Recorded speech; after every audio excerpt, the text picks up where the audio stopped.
Yeah, Assalamualaikum and very good evening because it's 5 p.m. to my fellow groupmates, Khalis and Aisyah. So today we are presenting about feminism in three different literary texts. So this is the first book for Tslb 3123, Literature in English. So feminism is all about genders having equal rights and opportunities. It is about respecting diverse women experience, identities, knowledge, and strength, and to striving to empower all women to realize their full right. So, in terms of feminism, the text that we have chosen is Mrs. Midas, Frankenstein, and Chocolate. So, the first one is poem Mrs. Midas by Carol and Duffy.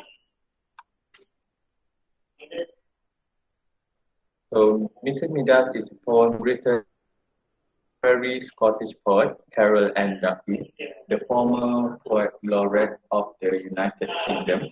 The poem alludes to the grief-knit king of King Midas, who was granted a wish to have everything he touched turn to gold. The poem, however, tells from the perspective of Midas' wife. Using humor and wit to explore the foolish nature of greed, the historical erasure of women's experience, and consequence of selfishness within a relationship.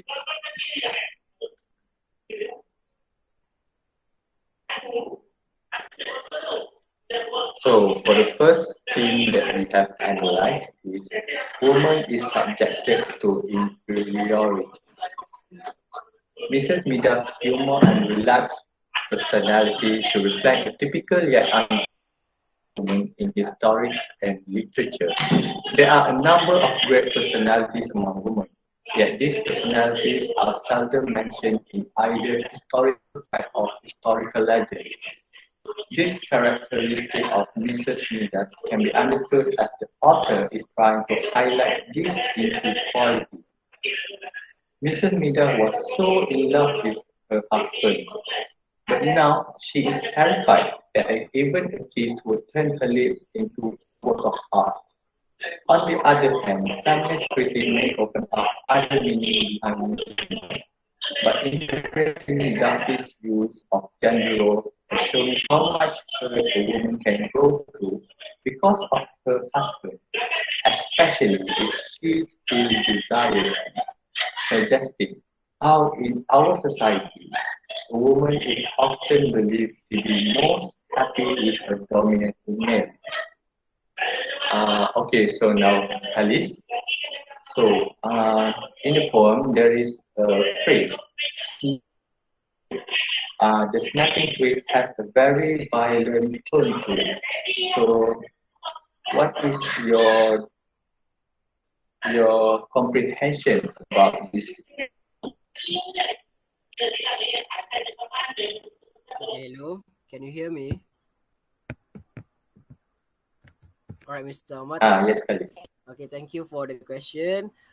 So based on my reading on the poem, I believe that we are first introduced to Mr. Midas when he is snapping twig. Okay, the snapping has a violent tone, and perhaps it suggests that the relationship is quite a patriarchal one.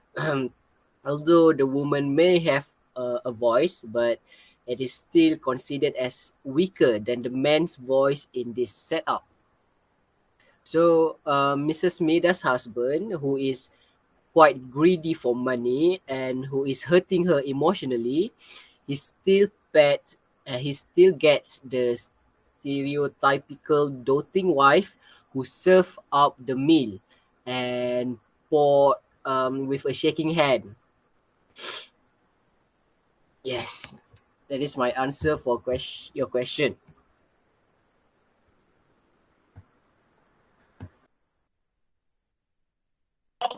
Okay, thank you, Khalis.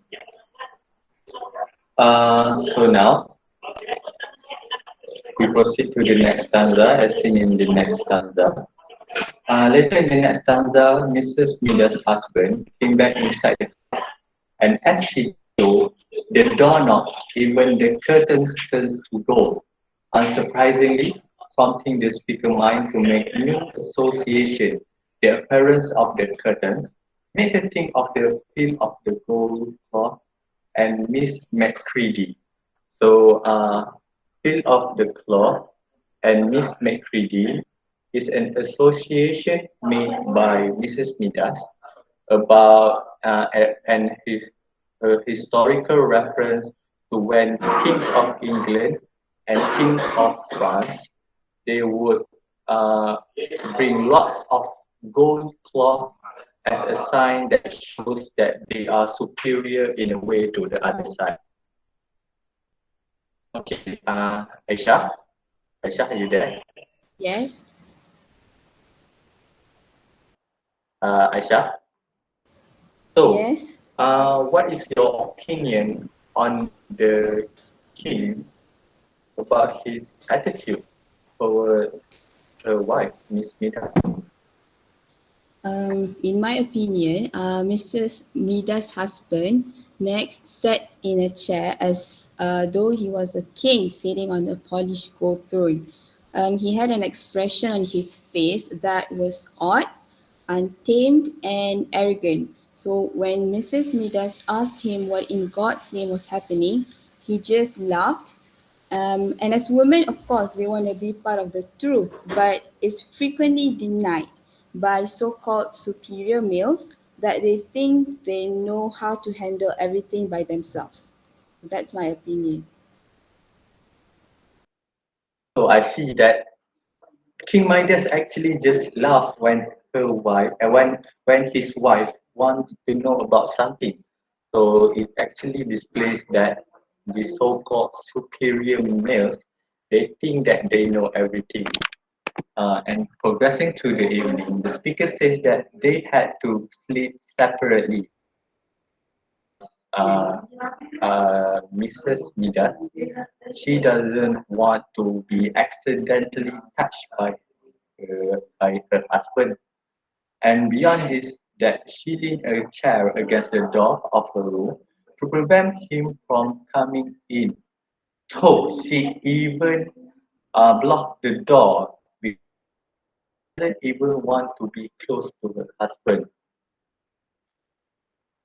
Her husband then took the guest room downstairs, which through, which through his touch quickly transformed into something resembling the tomb of King Tutankhamun.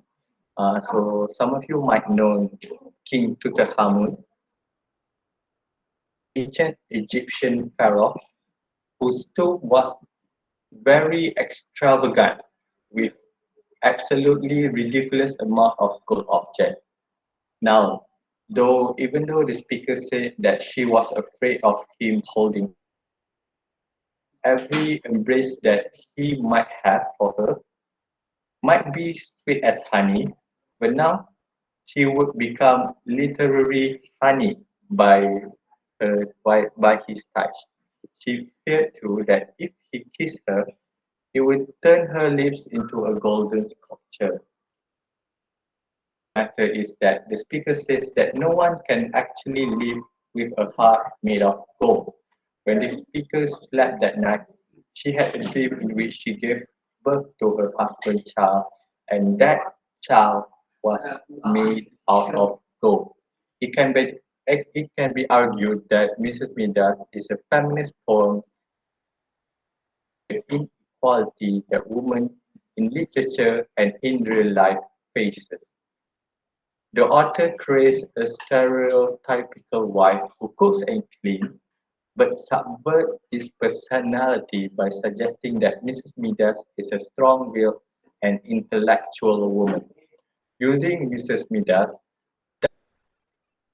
then to discrepancy that ultimately can make to bow before the strength of character.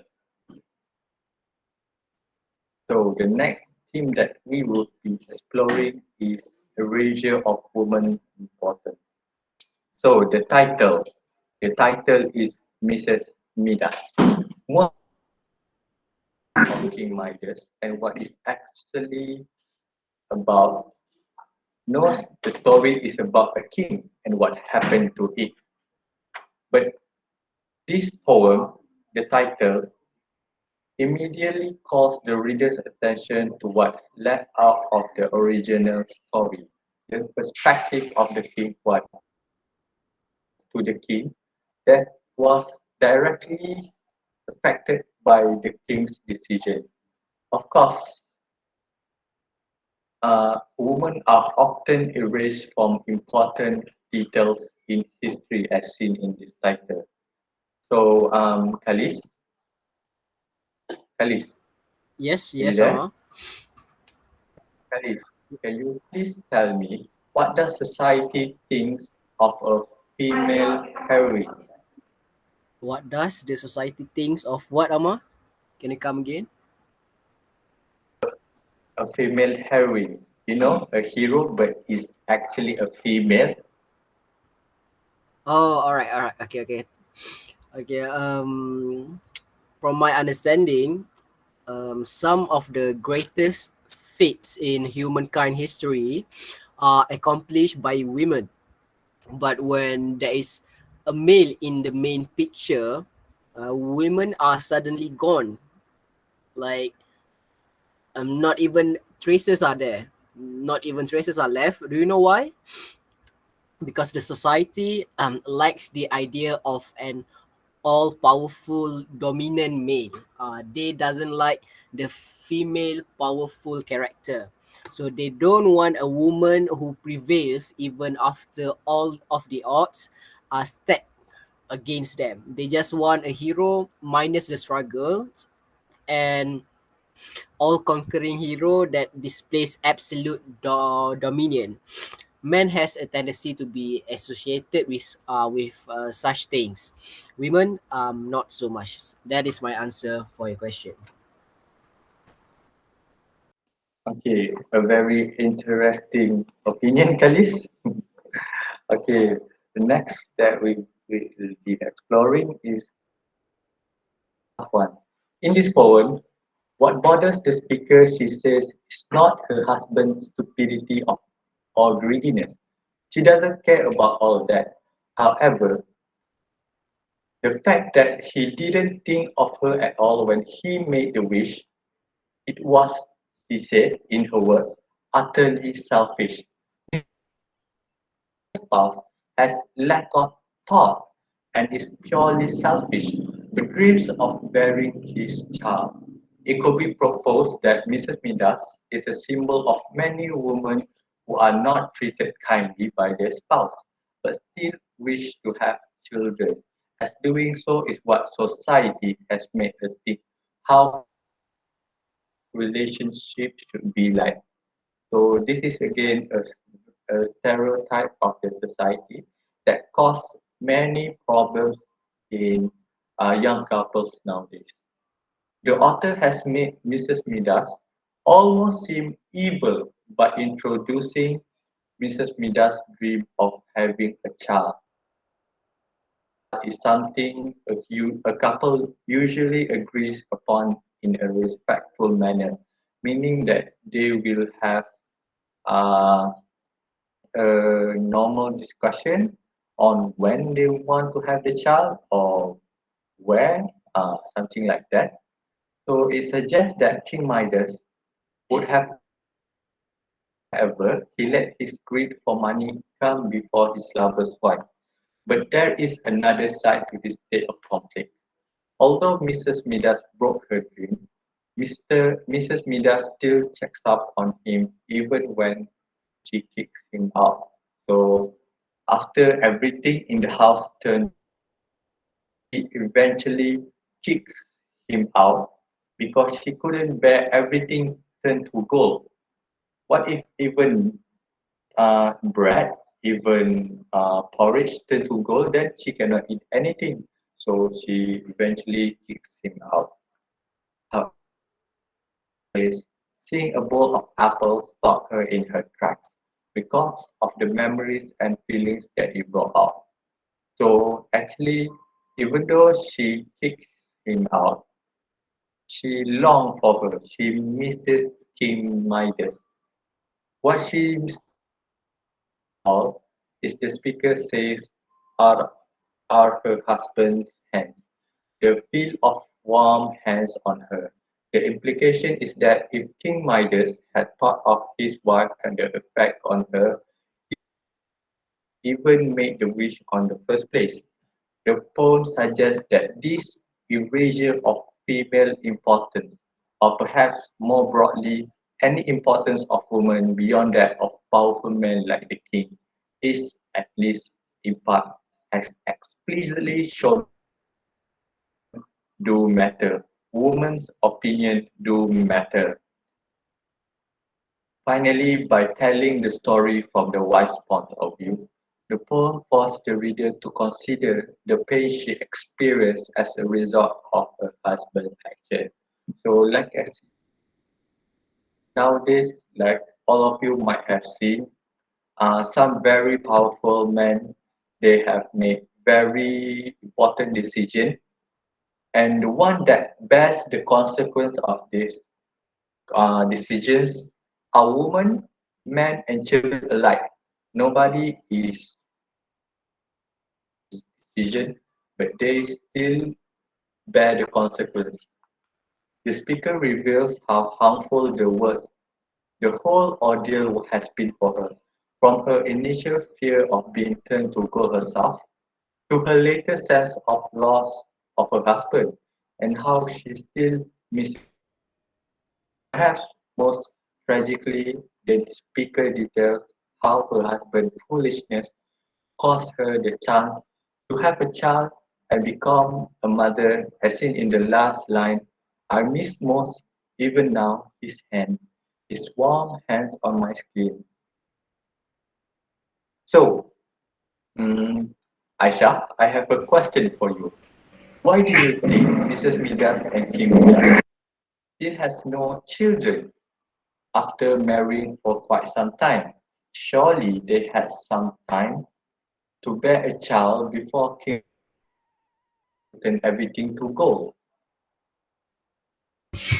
Okay, so the whole point of the story is to give an insight on the wife point of view. Hence, we can make some intellectual assumptions based on the story. So why haven't they born a child after marriage, like Amar just asked us now? If you take a look at why the wish had been made in the first place, would the king made a wish to turn everything into gold if he was already rich? So hence they would have some financial issue that they want to clear before they consider getting a child.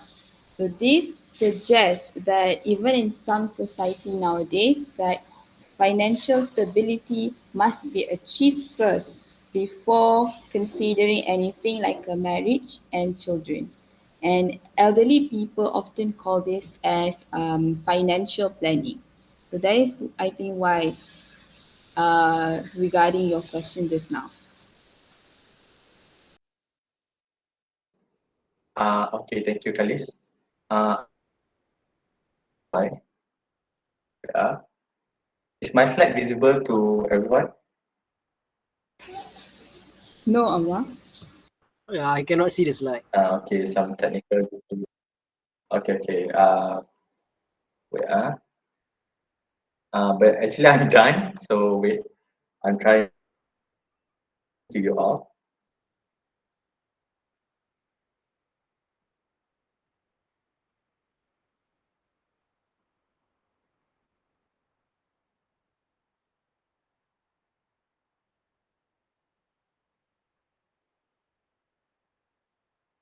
Okay, the slide is back.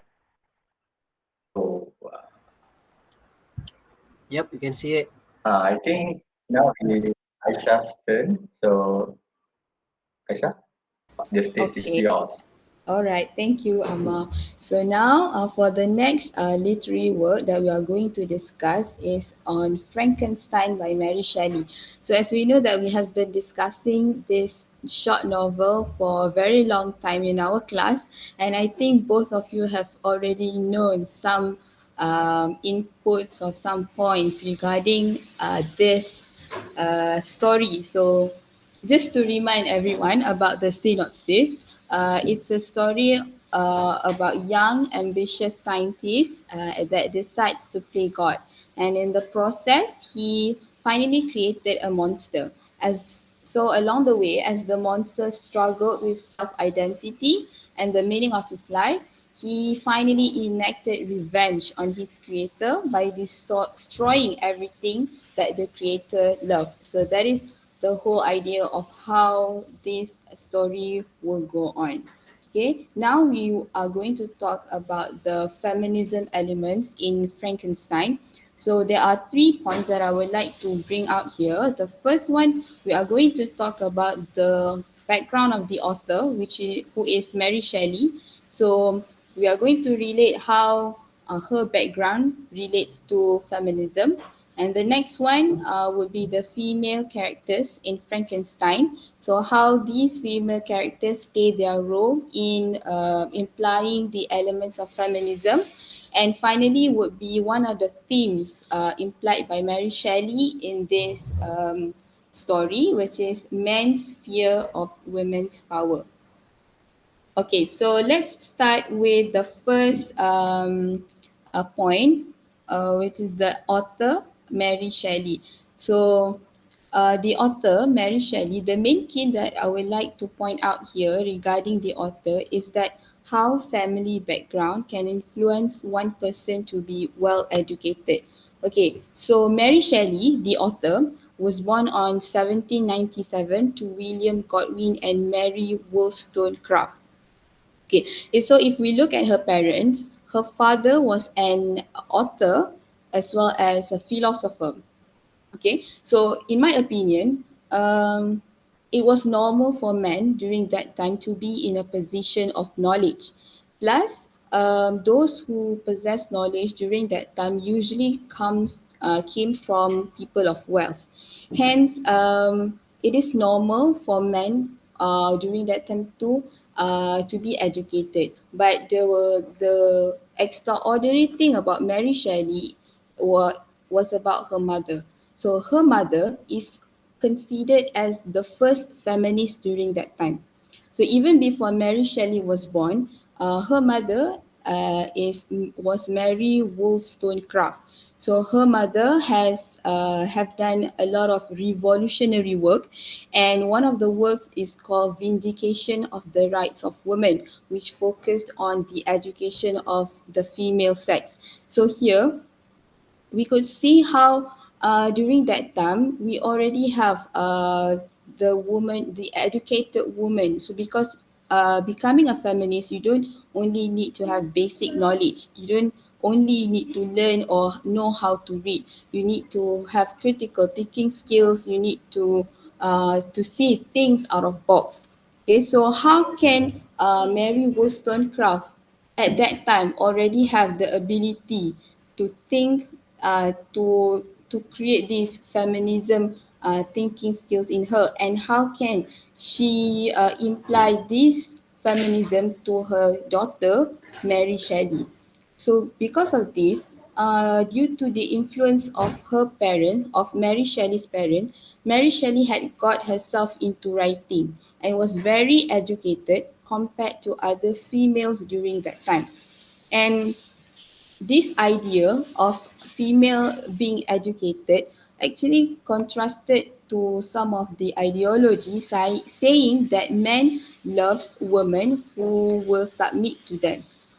We can see that both Mary Shelley, she married to Percy Shelley, who is an author and educated man, and her mother, Mary Wollstonecraft, was married to an author, to a philosopher. So do you agree that actually men likes a educated woman?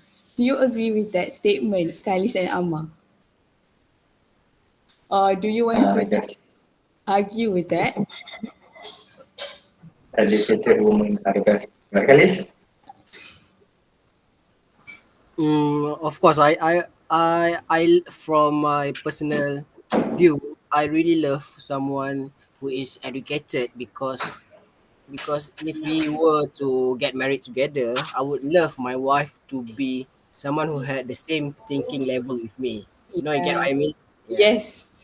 Okay, so that's how family background can influence one person and how this idea actually disregard other ideologies saying that man loves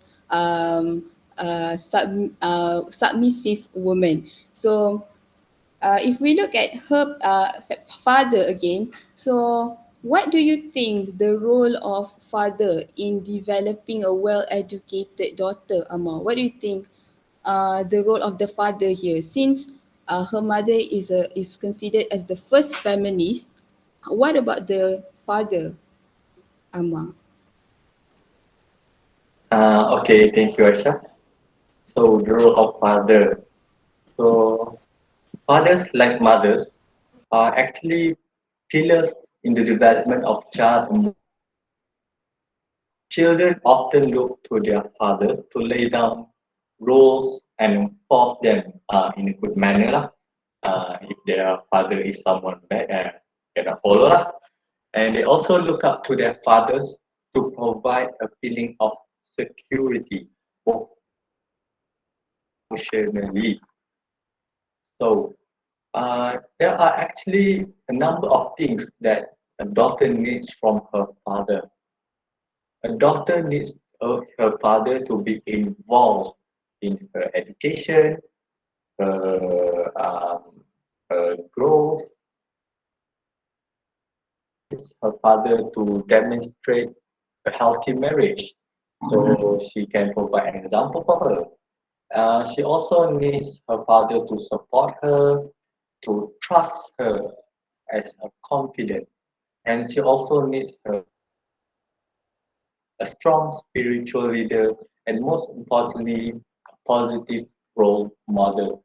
So, I believe in society nowadays, where we talk about a woman that succeeds without a father, we will often be like, "Whoa, see, without a father, she is very awesome," and like that.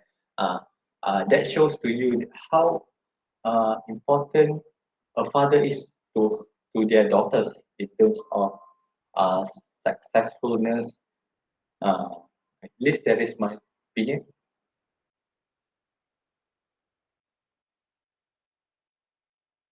What an excellent opinion, Amar. I have to give an applause for you for giving that opinion. Okay, so that is how a father can influence one person into becoming an educated woman and also becoming a feminist. Okay, so because of that, Mary Shelley, she completed writing Frankenstein, which is a gothic fiction, when she was just 20 years old and had just given birth to her daughter. So she was different from other authors since, first of all, she's a woman and she created, apart from romance, we usually assume that women write romance. However, Mary Shelley, she wrote a gothic fiction.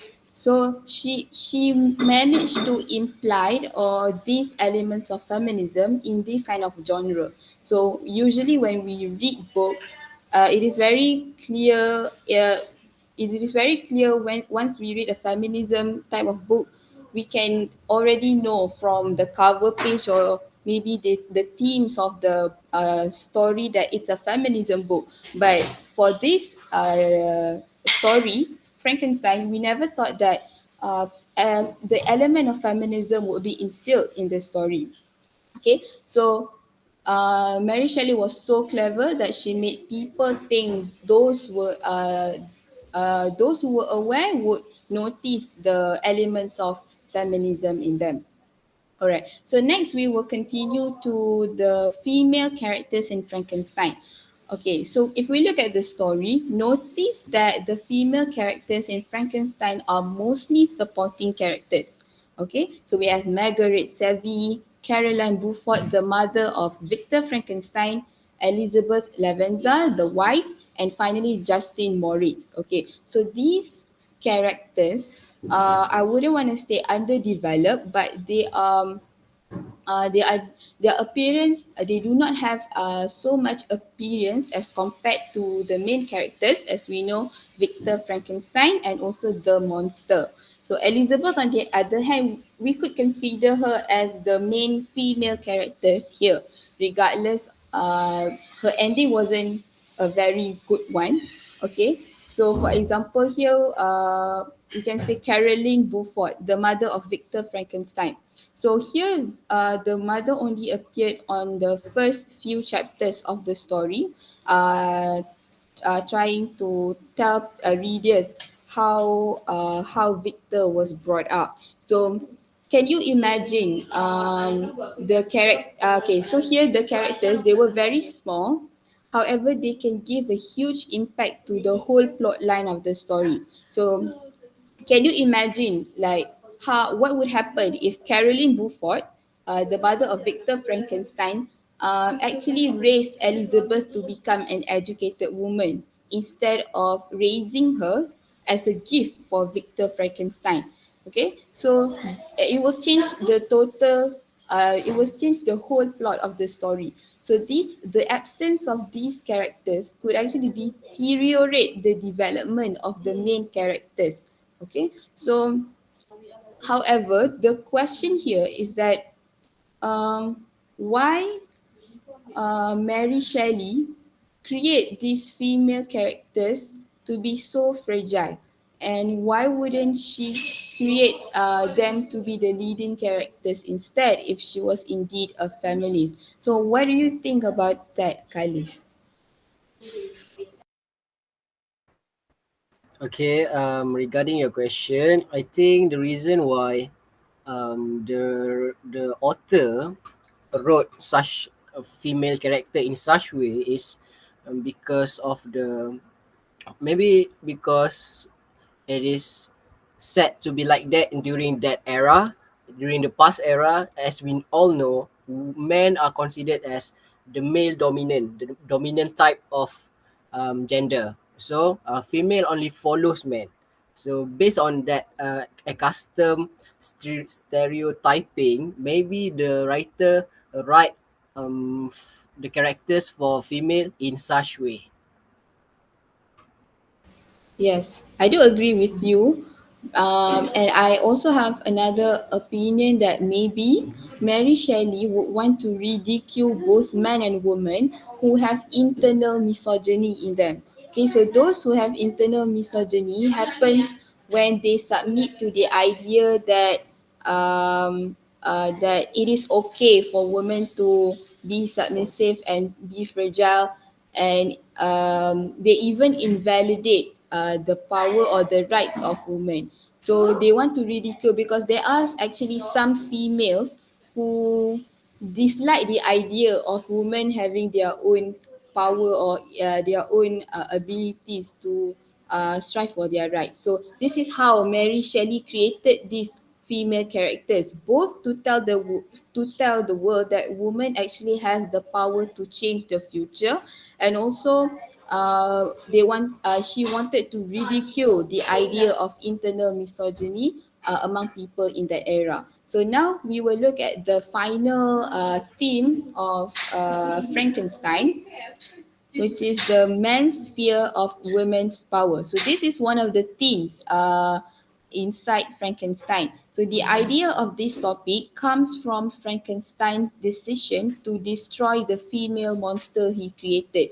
So as we know, the monster, he longed for the love of a woman. So Victor Frankenstein created a woman's creature but ended up destroying it. So he doubted actually that this female monster would be a benefit to him, since he's afraid that she would be able to rationalize and have her own way of thinking. So just look at the male monster. He also longs for love. He wants family. So what happened if female monster was created? So he thinks that it's a threat for him and it's a burden for him. Plus the idea that women are able to breed and produce more generation like her would give him a burden. So he knew what females could do, and he wanted to stop that from happening. Okay, so that is how fear Victor Frankenstein is towards the capability of women. So what about you both? Are you afraid of women's capability or women's ability in in this era? Uh, I would not say that I'm afraid. Actually, I'm very excited for women's growth overall because mm, cannot be denied that male has a certain dominant over certain aspect of life. See that most businessmen are males, most world leaders are males. Uh, so I think it's very interesting to see uh, certain women's point of view and how they take on example, if a woman would somehow become a world leader, how would she eventually tackles every problem that the male leaders that they had privilege?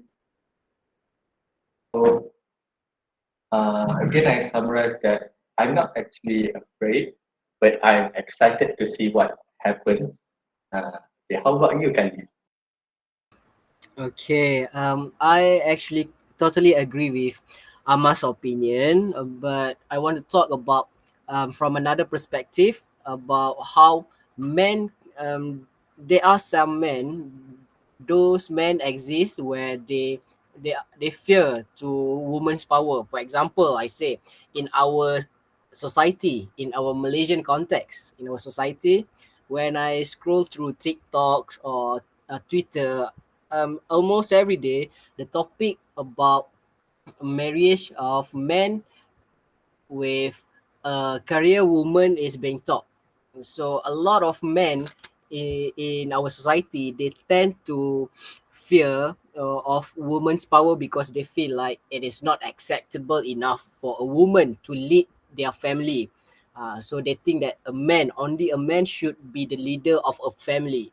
So that's why I want to um, express my existing view on some men, they do fear of women's power, but from my opinion, I totally agree that a woman is as great as a man. So that's all what I have to say.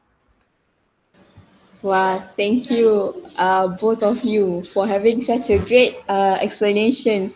Okay, now we will move on to the last piece of literary work that will be presented by Khalis. Over to you. All right, thank you, Aisyah. Okay, so just now we had been presented with two of the types of story, which is poems and novel. So the third one, we are moving on to short story, and I had chosen the short story entitled Chocolate by Manju Kapoor. Okay, I'm gonna go to another slide, please.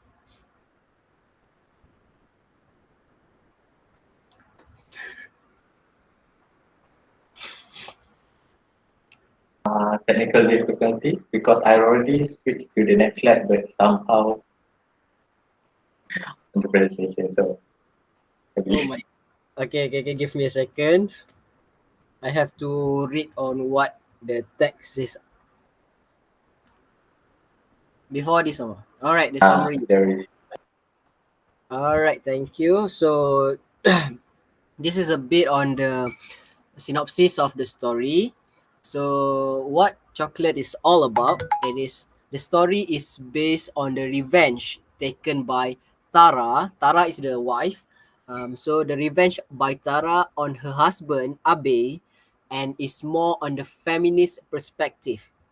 So the story showcases some serious matters of life in a humorous way in order to show us that patriarchal reality of Indian society and how each and every fault in a family ultimately rests on a woman. So this is a kind of a new story for all of us. I've never this story has never been discussed in our class before, and I just found this story on the internet. Um, so what took my interest on this story is it's all about the marriage between a couple and how the wife is being neglected by the husband. So the first feminism in the chocolate that we can see the from the first aspect, which is the patriarchal reality of Indian society. So what happened in the story was, first there was a marriage issue between Tara and Arkell. So what is the issue? They were unable to get child. So what happened? Tara was the one who was sent to the doctor, but her reports made it very clear that she was alright. Now when it comes to now when that thing happened, Tara asked her husband Abe to visit the doctor. But what happened was Abe declined it. He straightly refused to do it because he thought that of himself as a very healthy man. So he said that Tara was on the fault and he has nothing to do with the problem to get the child. So this shows the mentality of our society, that how always a woman is blamed if a couple fails to have a child. So the feminism side from this plot, we can see that the male, they tend to have this very like alpha dominant, what we call alpha dominant traits that they have, that which made them reluctant to accept the things if they made a certain mistake or they have some problem. They are reluctant to accept that things, and eventually they only result to like placing the fault to others. So in this context, Abe placed the fault to her wife, to his wife. Okay, Amar, next slide. Okay, next we have the feminism side in the gender bias towards education. So what happened in the story was, although Tara is made to go through schools and college, okay, so the wife Tara, she went to school and she went to college, but it is very clear that her education is not oriented towards any career goal. Education in her case is considered mostly as an ornament that would brighten her chances of getting a good husband. So looking in the context of Indian society, so there, of course, in the movies we can see that mostly the woman only stays at home and they only do the house chores and they take care of their kids, and they do the cooking and they serve to their husband.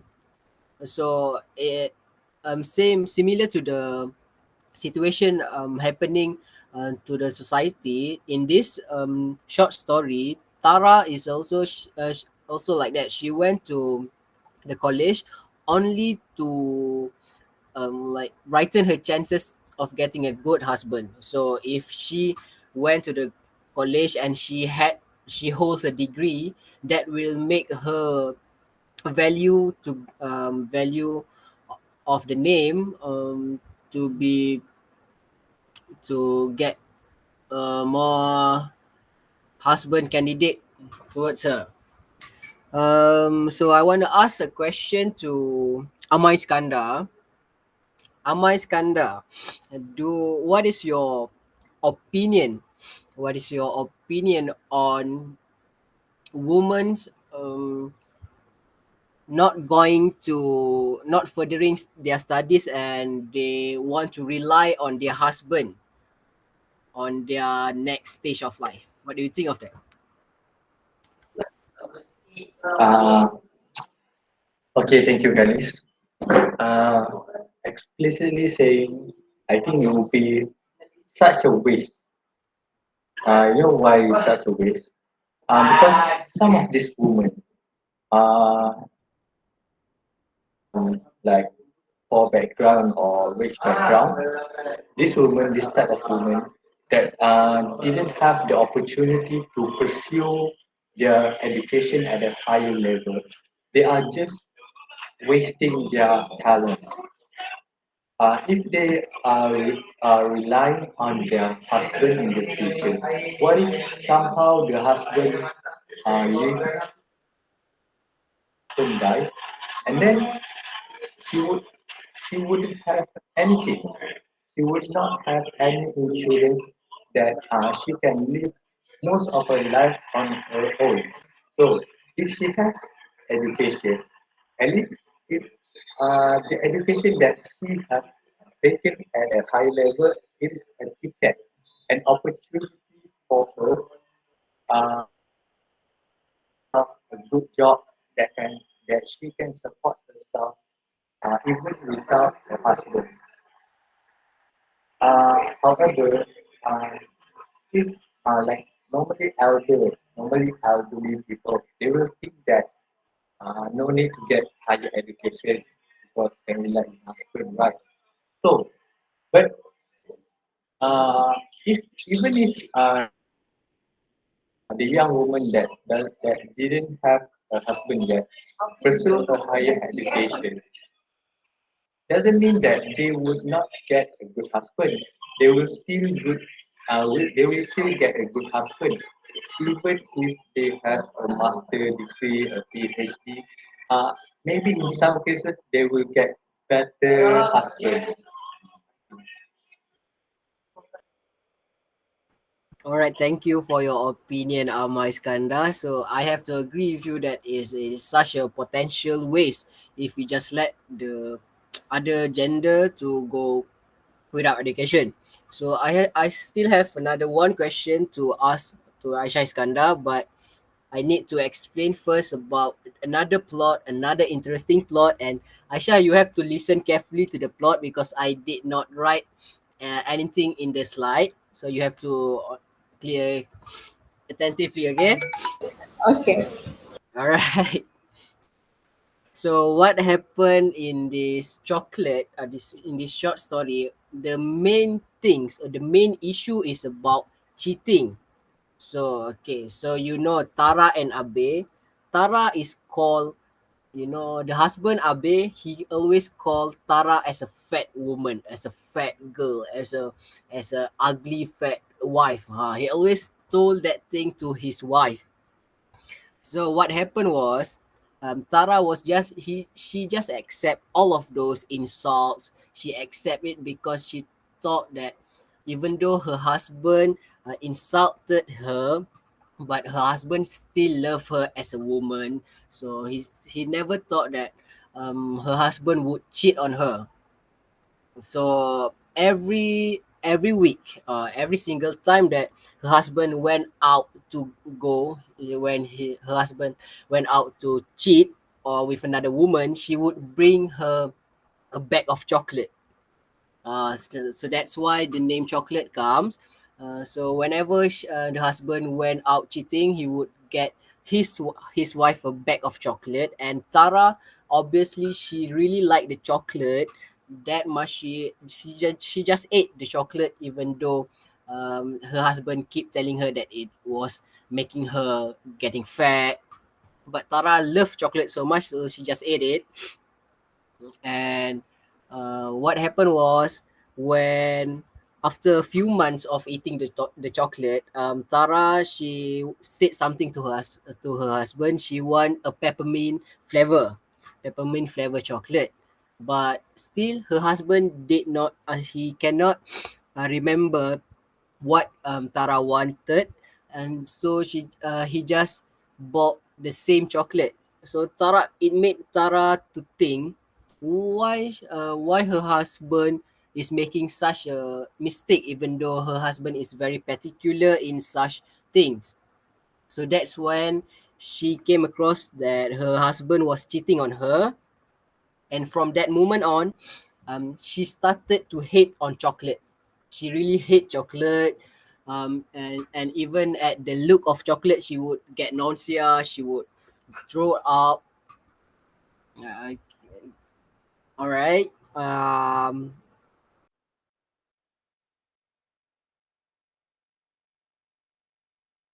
Your mic is off. Okay, sorry. Where was I? Chocolate. Apa? Okay, one question I would ask Aisyah is, do you think a man, oh no, do you think a woman deserve to get cheated on based on their physical appearances?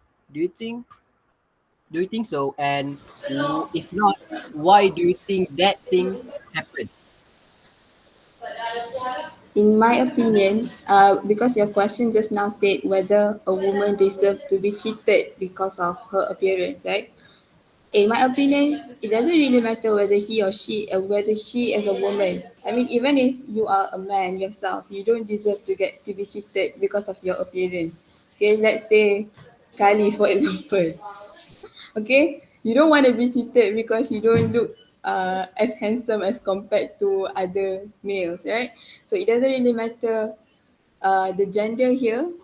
It's just that in this story, the female character is cheated because of her appearance, and of course, this is something which is not acceptable. It reflects your value as a whole person, and because if you see your wife as that way, how would you see other women? Okay, it just describes your view and how you perceive beauty. Okay, if you see beauty as something which has been set standardized by the society, then it's your loss in the first place. Okay, so that's my opinion. Okay, thank you, Aisha, for your brilliant opinion. Another question that I would ask to both of you is, why why does cheating exist in the first place? Why do you think make people would have the desire to cheat on their partner? Why do you think that thing happened? Um, First of think all, my okay, you want to start first, Amar? no, no, I can't go ahead. You can. Ladies first. Okay. So in my opinion, maybe as humans in general, we want something, we want to have something.